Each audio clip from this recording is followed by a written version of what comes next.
Hey everyone, welcome to day 3. This is the last day of our 3-day painting. So today we're actually going to put paint on our painting that we've been doing for the last couple of days. We've done drawing, we've done underpainting, and today we're going to put some paint in there. The painting, this particular painting is going to be a little bit different from the ones that we're going to do daily starting next week. Because starting next week, we're going to do alla prima paintings. So we're going to do just start to finish one day. But I wanted to show you what my usual process looks like. That I'll do a drawing, I'll kind of work out my composition, then I think about value, and then I put some color and try to finish it off. They're all very specific, particular sessions. I don't really stop. There's just one layer of paint, in all of them.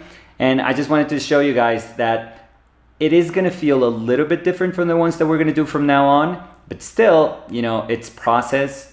We can get used to painting in so many different ways, and we can achieve so many different results from just, concentrating on different techniques, that it's good to show you guys that not every single painting we have to do has to be, alla prima, just straight, a couple of hours, start to finish. I do want to emphasize though that this channel is going to be about that, because we want to be kind of embracing the habitual quality of painting. We want to turn painting into an everyday process. So it doesn't matter if our paintings are good. It doesn't matter if we, if in the end, when we evaluate our paintings, we are close to what we intended, from the beginning. No, the value of what we're doing is just making painting part of our everyday lives. So I really wish that, people out there can accompany me. The cool thing is that there's going to be, themed weeks, so everyone can join in. And even if it's for half an hour a day, even if you can paint just for 1 hour each week, it doesn't matter. I'll be painting 5 days a week, and you can be sure that I'll be there, but I would love to, to have you guys also, not just as an audience, but as people really participating in what we're trying to do. The palette that we're going to use today, which is the palette that we're going to be using almost every single day, is titanium white, which has dryers in it, bismuth yellow, which is a lemon yellow, alternative. It has a little bit more body than lemon yellow. Yellow ochre, which is an earth yellow.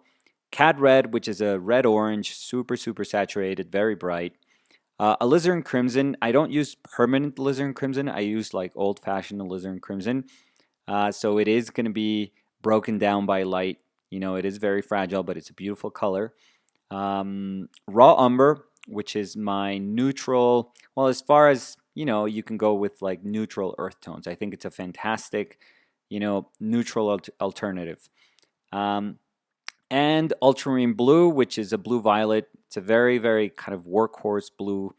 And that's it. That's going to be the palette that we're going to use. Okay, so let's get to painting.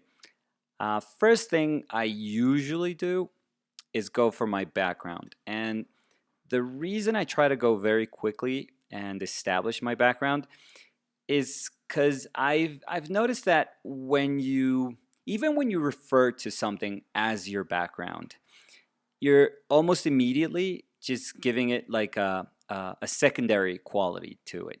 You're speaking about it as if it's color, or if it's space or atmosphere, and it could be as busy as you want, but it's behind my center of interest.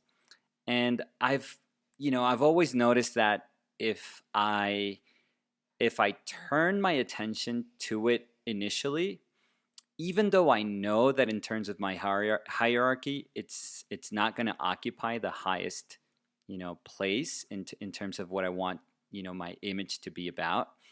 But if I turn my attention to it very quickly, then I realize that I'm going to be sure that my center of interest, that which is, the reason for me wanting to paint this image, is going to be surrounded by interesting things, by interesting moments of painting. I don't want to refer to them as space or perspective, or if it's an outdoor painting, foliage or mountains or sky or air. I always try to think of the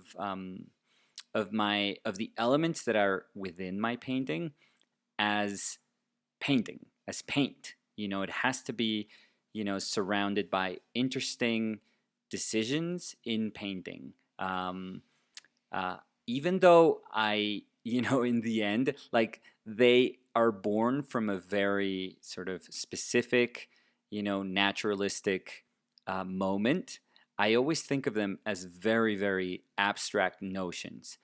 And I believe that if we turn our attention to them, we are guaranteeing that these very abstract moments will hold interest, to the viewer.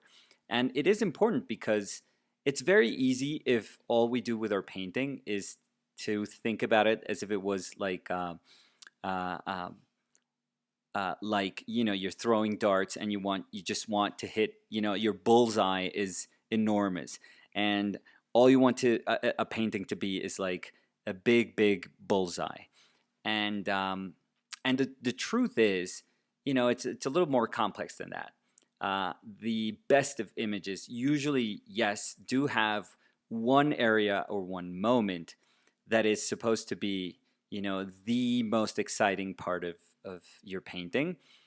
But, they're surrounded by tons of like smaller elements, and all of them are working like in unison so that your eye can, perhaps wander through the painting, but always land, in that, center of interest, in that, you know, uh, uh, moment where your painting is just like an exclamation.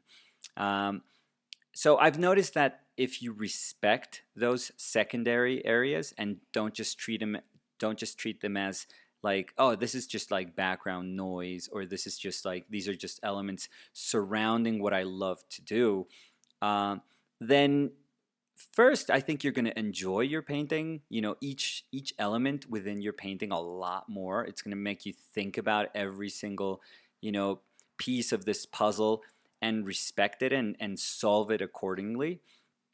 And perhaps your painting will not be so one dimensional. And by one dimensional, I think I was referring to this in the last videos. What I mean is that, yes, for example, let's say that, Danny's expression in this painting is is kind of like my driving force.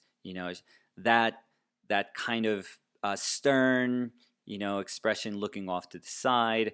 Um, that's what I wanted to paint. It's kind of like this sharp expression.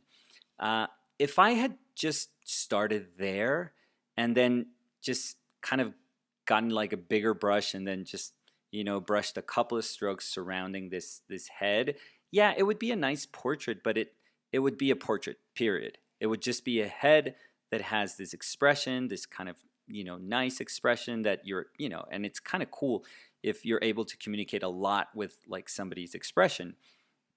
But your painting is just going to be about that. And, here comes the tough part. As good as you are, you're never going to, bat, 1,000. You're always, every time you go to the plate, you're not going to hit a home run. So you have to give yourself like the best chance so that your image is actually interesting and not dependent upon this one thing.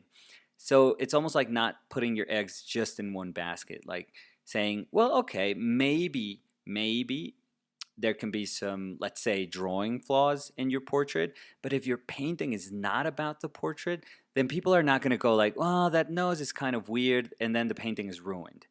That's what usually happens with portraits. Like somebody, because it is only and almost exclusively about likeness and features, people are going to say, well, that's not his nose, that's not her mouth, and the whole thing falls apart just because, the ear has a weird shape, or oh, that eye just is kind of wandering, and it's not, they're not looking close, they're not looking perfectly at you.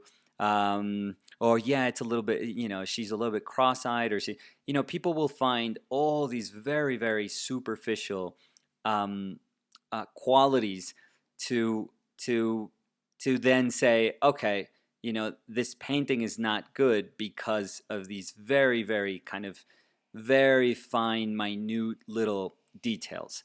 So what we want is our painting to be, even though it is about, let's say, an expression, we want it to be about other stuff too. We want to have other cool shapes like surrounding this expression so we can actually make something interesting. So even if perhaps one of the tiny elements, and this is particularly true in this like smaller painting, but even if one of these smaller elements is off, there's going to be so much other stuff going on, like that your eye is going to say, okay, I can live with that. Like, if that's a little off, it's kind of quirky, but it's kind of weird. But look at all these like tiny little folds, and look at this other area. And it doesn't mean that you are kind of covering your butt and saying like, oh, I couldn't do this portrait. Let's just surround it by other stuff that I know I can paint well. No, we still have the responsibility to try and answer to our intent. So if our intent is to say, wow, I love her expression, like I'm really going to go for that, we have to try and go for that and fail miserably if we do so. But we have to try. So that was a that was a long-winded way to say I really, really try to pay attention to everything that surrounds my center of interest, which was the portrait. So in this case, what is happening is I like the almost analogous color harmony that I have going with the background, which is I have a warmer gray. Let's call it warmer because it's not really particularly warm. Because I'm using lemon yellow actually in my mix. So I'm using lemon yellow, ultramarine blue, just maybe a tiny bit of cad red to make it a little more neutral. And for my scarf, I'm actually using, yes, lemon yellow, yes, ultramarine, but I'm using a little bit of alizarin to make everything cooler.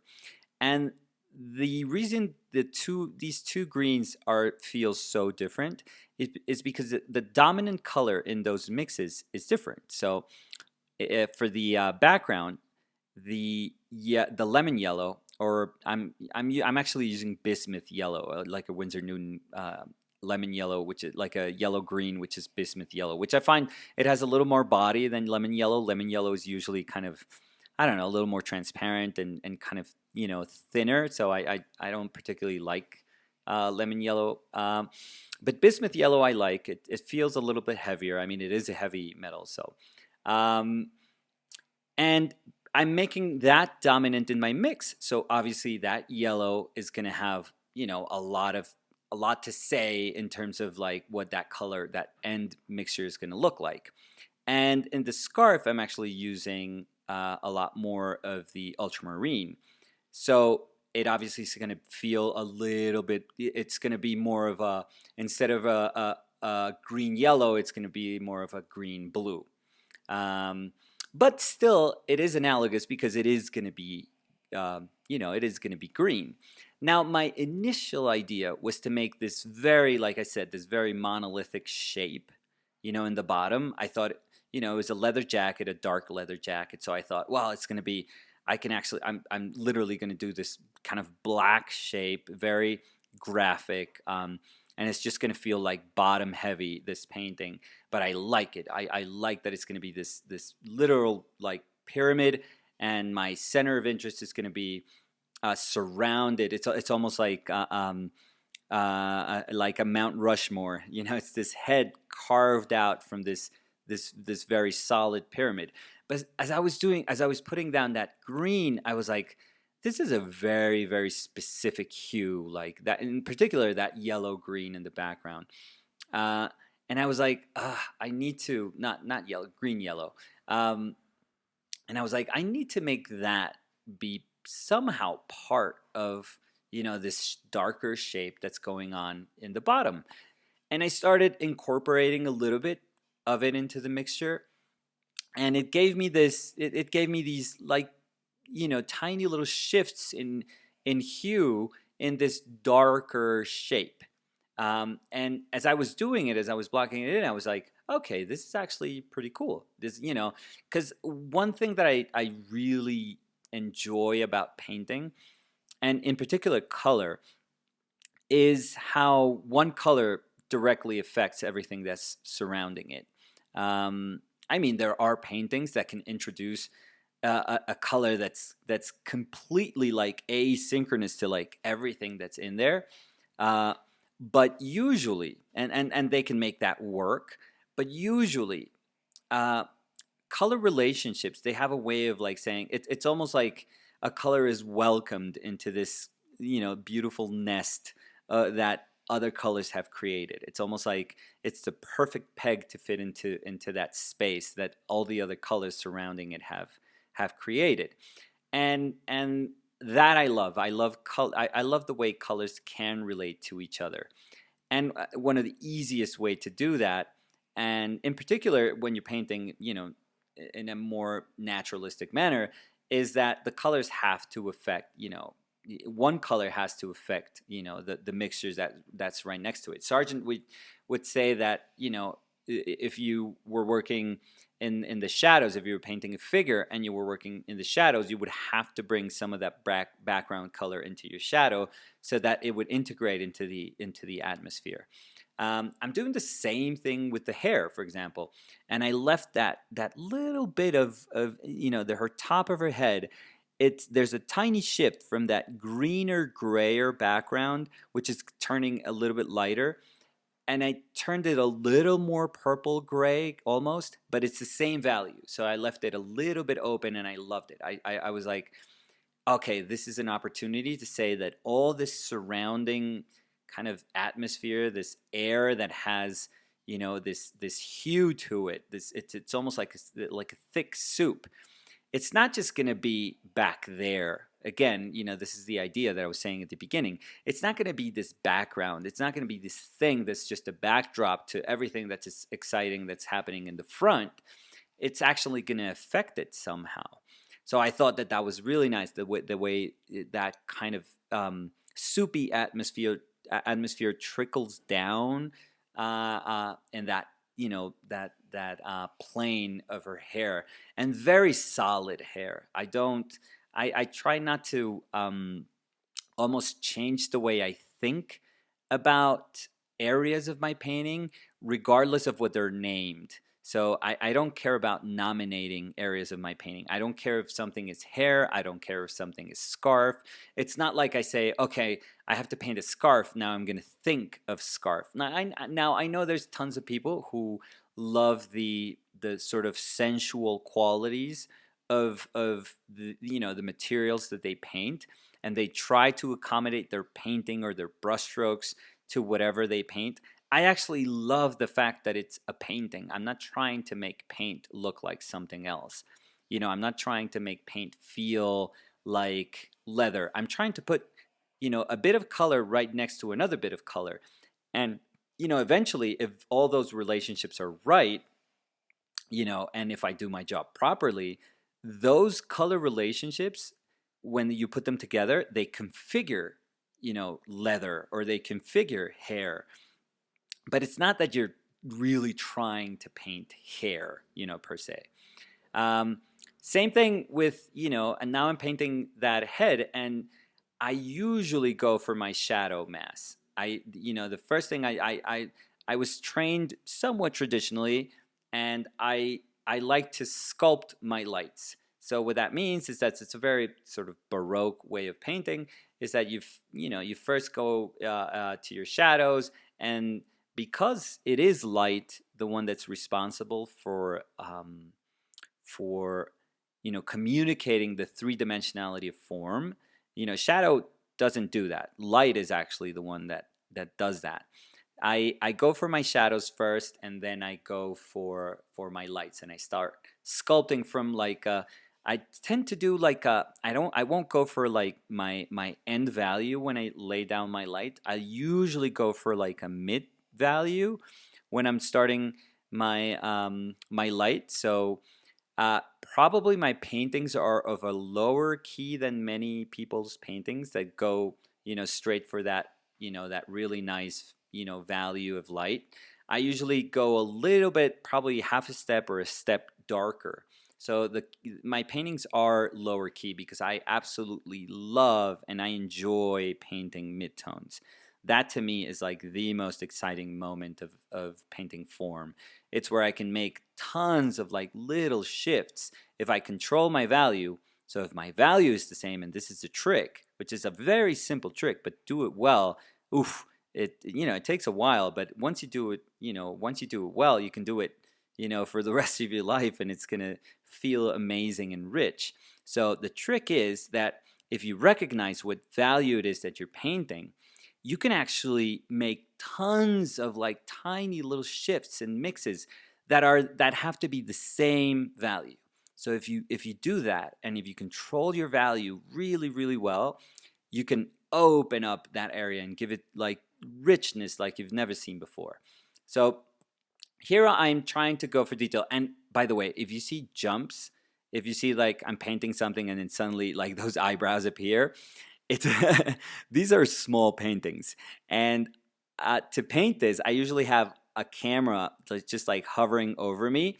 And that's why Danny has to crop and, kind of zoom into the painting many, many times, because my big head, my big coconut head, is just creeps into the frame, and for 30 seconds at a time, for a minute at a time, all you see is just my big bald head just covering up the whole painting.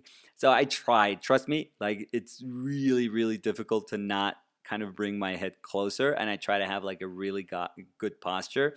But because these paintings are smaller, and the reason they're smaller is just simple, it's just because I want to try and finish this painting in a couple of hours.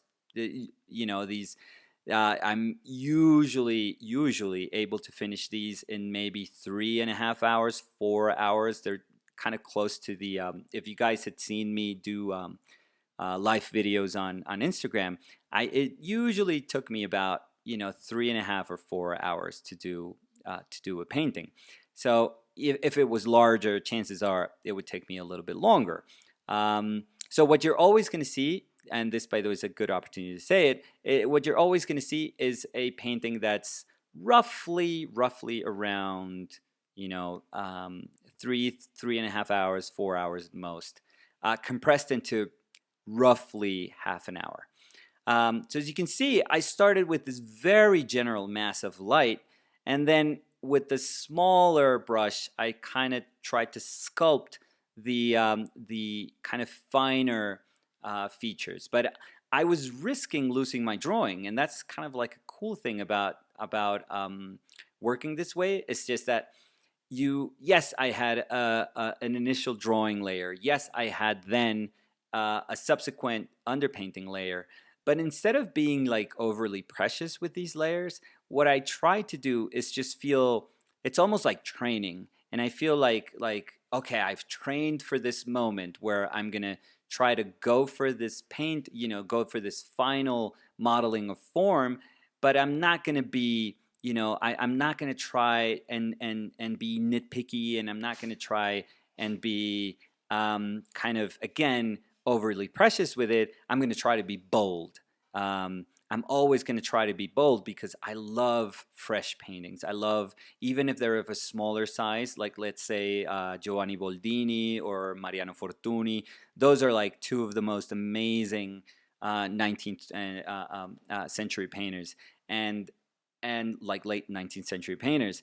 And they were always able to do in a very, very small size, just, so much energy and fluidity and expression that I always love that. So I try to achieve that when I'm doing my paintings. But the way I know I've noticed with my process that I can get there is again by just being prepared in a way, but not being so careful that that instead of just being reactive when I paint, I'm being hesitant because I don't want to ruin my earlier steps. Now I'm just kind of finishing off, and what I'm trying to do is finding elements that are surrounding the figure in the background that can make cool shapes. That's all I'm thinking about. Just, oh, these elements are that these all these racks. All I want is like this kind of mustardy ochre shape, just kind of staggering in the background. And with that, her left arm, our right, what I felt was like, oh, the other arm looks like an accordion. I was kind of suggesting all these like different little folds, and there's like an almost like reflected light, greener light in there. I was like, nah, this one I want to go flatter. I want to go simpler, just to offset all the information that's on the other side. And I think it worked. It worked really nicely. There, I was hinting like other information, but as I was laying it down, I was like, nah, I can't be too. It can't be too small. It has to suggest that there's something going on, but I don't want it to be distracting.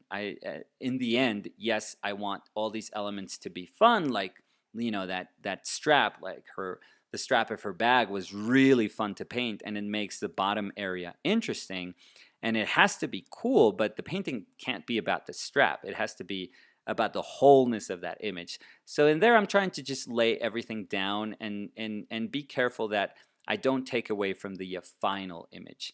So I'm pretty happy with this result. Again, it was about juggling the particulars of the painting, but also subjecting them to the bigger idea that I had of the image in the end. And I'm very happy with it. And again, this was a 3-step painting, which is what I usually do. And I hope it gives you like, it opens like a little window into how I work. Now, next week, it's going to be alla prima, so it's going to be a little bit different. But thank you guys for hanging out. I'll see you next week. Bye.